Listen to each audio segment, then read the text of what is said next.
The first half has come to a close, and now the Threshers will have to look for the second half championship, beginning as the Beach Dogs on pitch for Pinknut.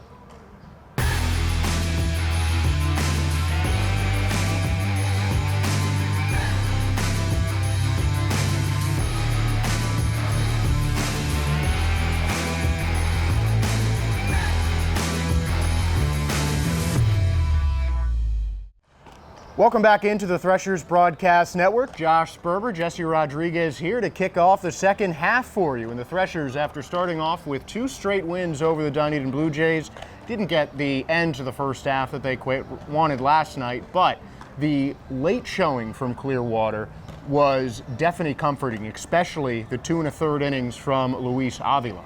Ever since he came back to the Threshers, he's just been lights out, getting that velocity all the way up to 98, which is so impressive by him.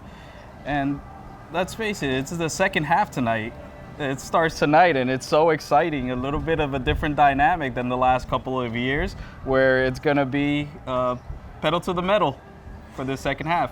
Absolutely, and the Threshers will need a horse like Avila in that bullpen to really help things up. And he was topping out at 94 last year. It's amazing to see the improvement he has had on his fastball. And I think if we're giving a most improved player award, though, it would have to go to Avery Owusu-Asidu. He's almost got a full 100 points on his batting average from last year.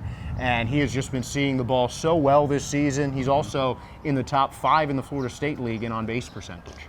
And he started off slow, too, earlier this season, and he's just a totally different player the way he's hitting.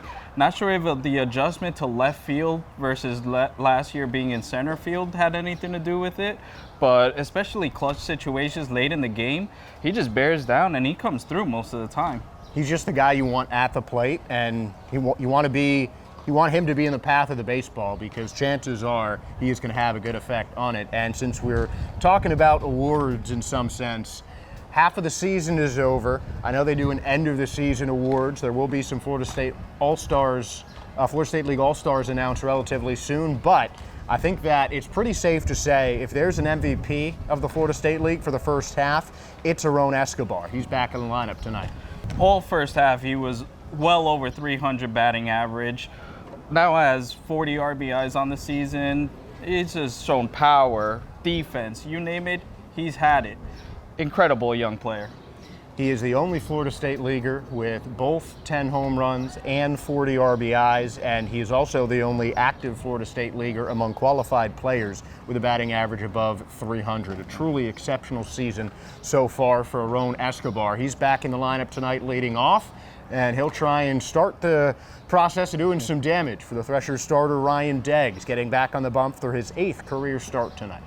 And coming off of a great May, has struggled a little bit in June. However, just nasty stuff he has. That curveball is one of the best in the league.